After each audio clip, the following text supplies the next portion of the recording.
शं वरुणः शन्नो भवत्पर्यमा शन्न इन्द्रो बृहस्पतिः शन्नो विष्णुरुक्रमः ॐ शान्ति शान्ति शान्तिः।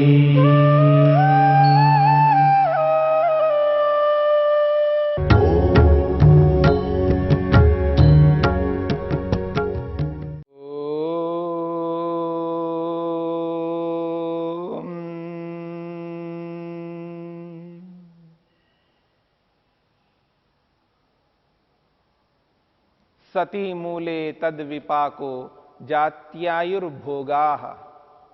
साधन पाद के इस 13वें सूत्र को लेकर के हम विचार कर रहे हैं। प्रसंग चल रहा है एक भविकः कर्माशय। ये जो एक जन्म को देने वाला कर्माशय है, इसके संदर्भ में एक विशेष बात कही है। यस्तु एक भविकः कर्माशय सह नियत विपाकश्च अनियत विपाकश्च। वो जो अदृष्ट जन्म वेदनीय फल है, अगले जन्म में प्राप्त होने योग्य जो कर्माशय है, उसका जो फल है वो 2 प्रकार का है, नियत विपाकश्च अनियत विपाकश्च। एक नियत विपाक है, निश्चित फल है, एक अनियत विपाक है, अनिश्चित फल है। तत्र अदृष्ट जन्म वेदनीयस्य नियत विपाकस्य एव अयम नियमः। महर्षि वेदव्यास कहना चाहते हैं, जो अदृष्ट जन्म वेदनीय अगले जन्म में अनुभव करने योग्य जो फल है, वो उसी का ये नियम है, एक भविकः कर्माशयः।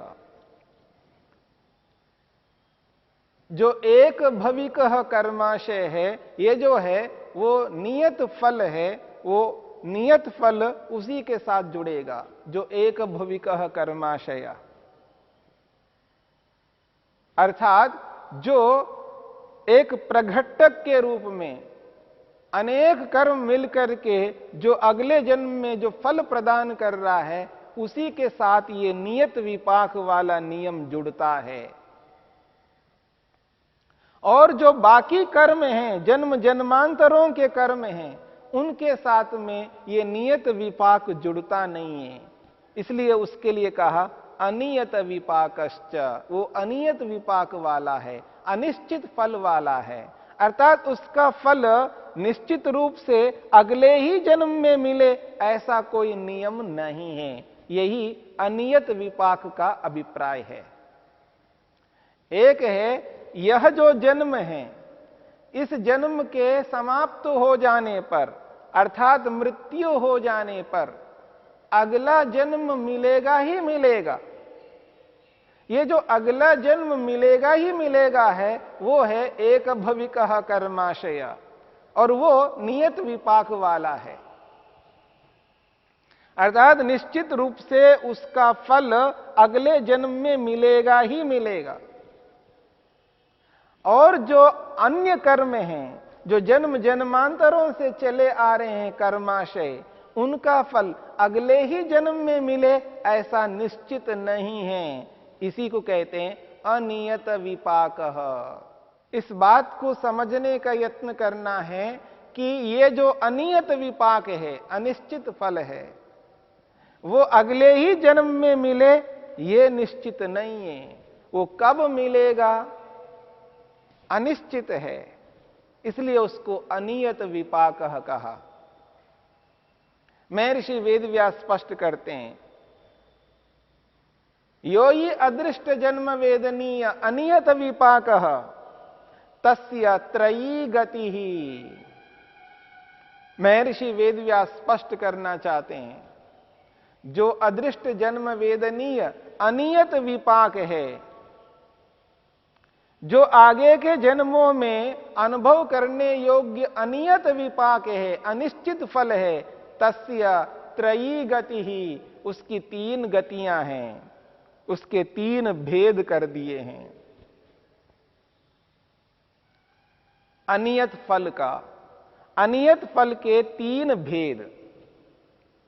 अब यहां ध्यान से समझने का प्रयत्न करना है। कर्मों की जो गति है वो विचित्र है, अद्भुत है, आसानी से जान नहीं पाएंगे। विचित्र गति है कर्मों की। मनुष्य कर्मों की गति को पूरा पूरा नहीं जान सकता, इसलिए महर्षि वेदव्यास को स्पष्ट करना पड़ा, इसकी गति अति विचित्र है, अद्भुत है, आसानी से नहीं जाना जा सकता। फिर भी जितना जान सकते हैं ऋषि ने हमारे समक्ष प्रस्तुत किया है। जो कर्मों से संबंधित ये जो चल रहा है, ये जो प्रसंग है, ये जो प्रक्रिया है, इस प्रक्रिया के आधार पर हम अनुभव कर सकते हैं कर्मों की किस किस प्रकार की गतियां हुआ करती हैं। तो महर्षि वेदव्यास ने यहां पर कहा है, यो ही अदृष्ट जन्म वेदनीय अनियत विपाक तस्य त्रयी गति, उस अनियत विपाक की 3 गतियां हैं। वो कहते हैं कैसे? वो कहते हैं कृतस्य अविपक्वस्य विनाशः। एक गति बताई, कृतस्य अविपक्वस्य विनाशः। कर्म तो किए हैं पर फल नहीं मिला, फल के बिना मिले विनाशः, उसका विनाश होता है। ये एक प्रकार की गति है।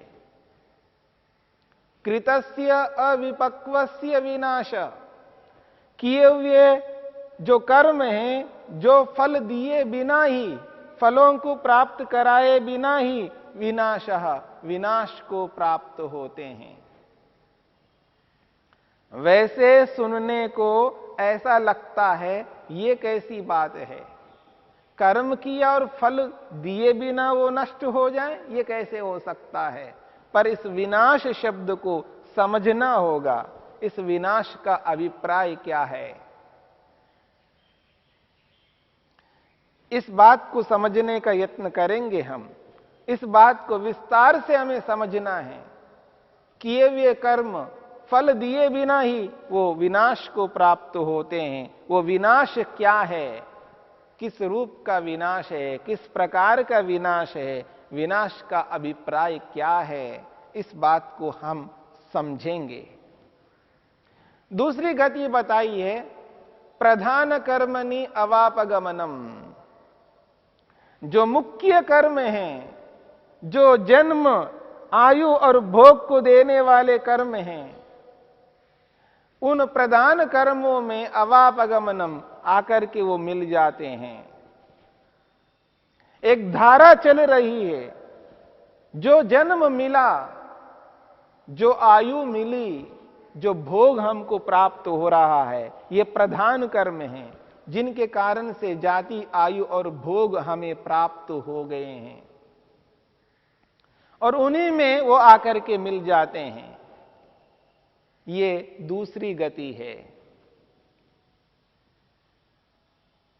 अथवा तीसरी गति को बताते हुए महर्षि वेदव्यास स्पष्ट करते हैं, प्रधान कर्मणा अभिभूतस्य चिरम अवस्थानम। ये जो प्रधान कर्म हैं हमारे, जिनके कारण से हमको जन्म प्राप्त हुआ, आयु मिली और भोग प्राप्त हो रहा है, इस प्रधान कर्म के द्वारा अभिभूतस्य दबा हुआ है, उस दबे हुए का चिरम अवस्थानम, लंबे काल तक वो चिरकाल तक दबे रहेंगे। जब कभी उसका अवसर आएगा तब उसका फल ईश्वर के द्वारा प्रदान किया जाएगा। जैसे ये जो जन्म हमारा चल रहा है, ये जन्म चल रहा है, जिस आयु को हमने प्राप्त किया है वो आयु भी चल रही है। जैसे भी हमें भोग मिले हैं उन भोगों को हम भोग रहे हैं। ये है प्रधान कर्म। इन प्रधान कर्मों के कारण से वो कर्म दबे हुए हैं, आगे कभी देंगे। जब ऐसा कोई अवसर आएगा उस अवसर में उन कर्मों का जन्म हमको मिलेगा।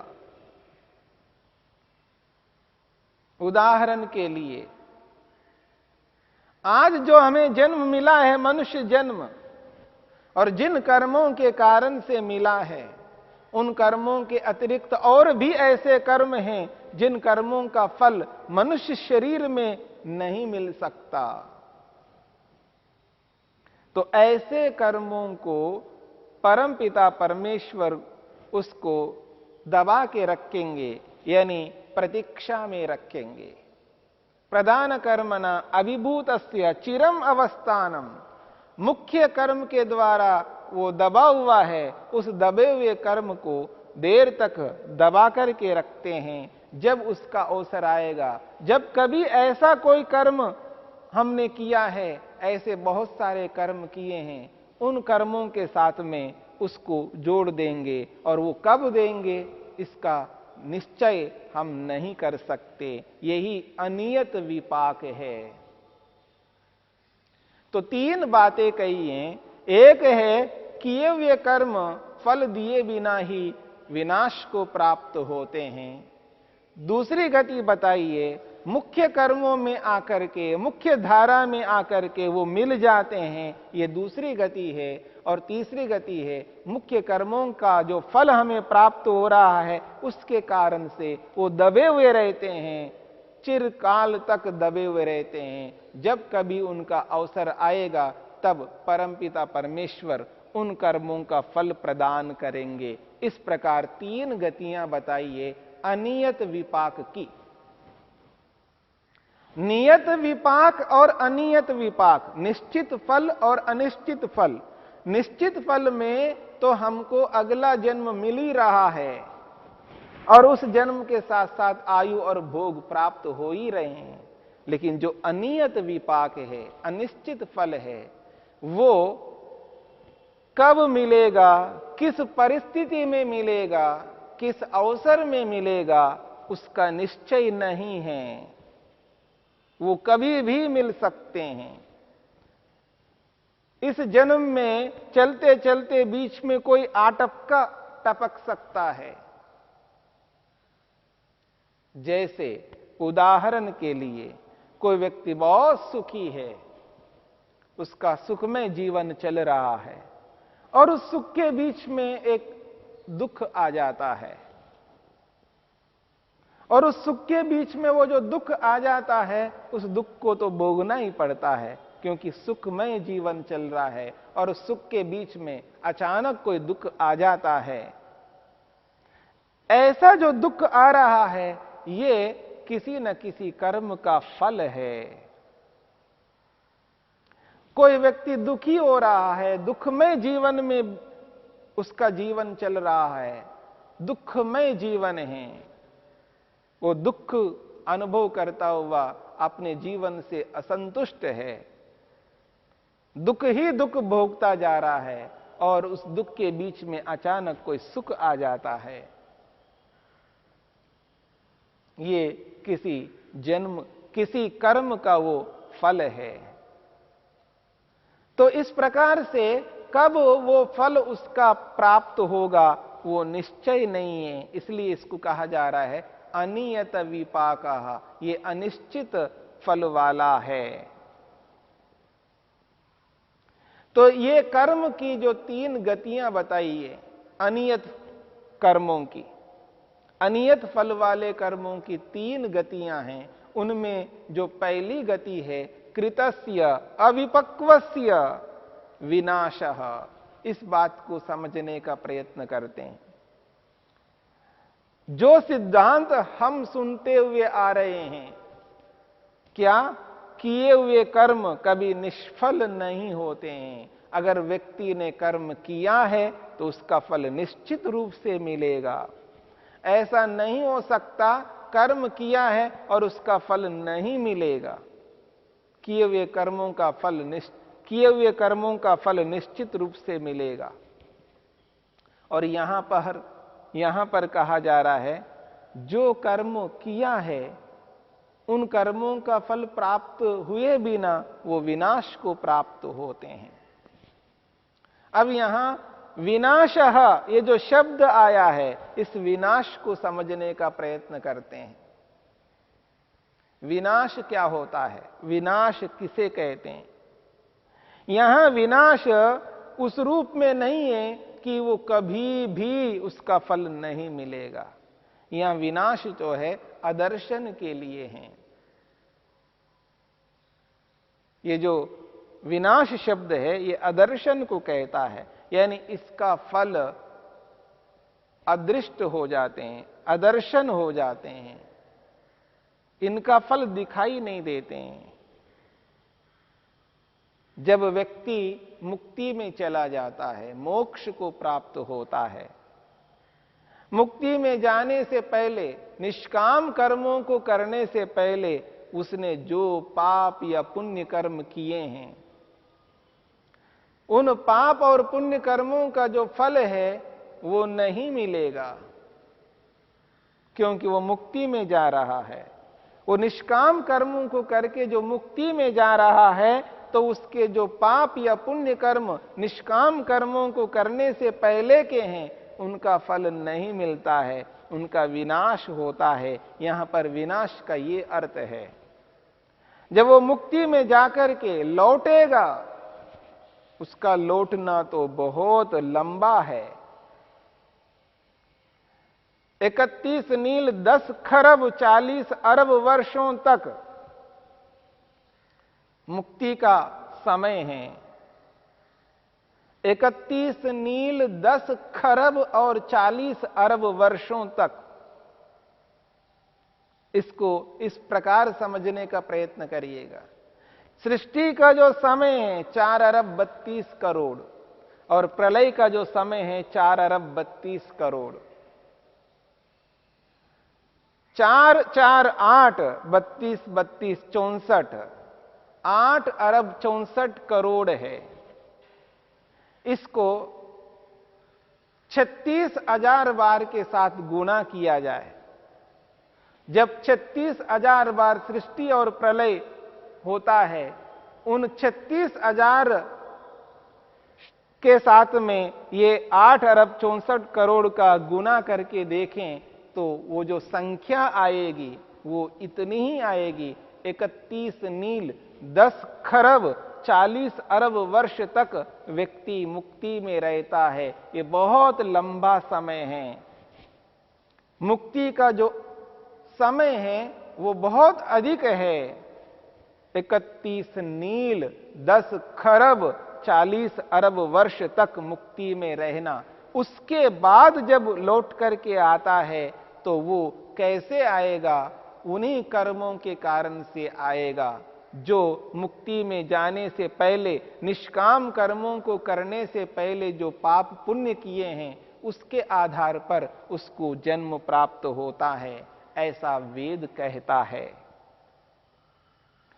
और तब तक ये नहीं मिलता है उसका फल, इसी को नाश कहा जा रहा है, ना कि सर्वदा नष्ट होंगे। ये पहली गति है।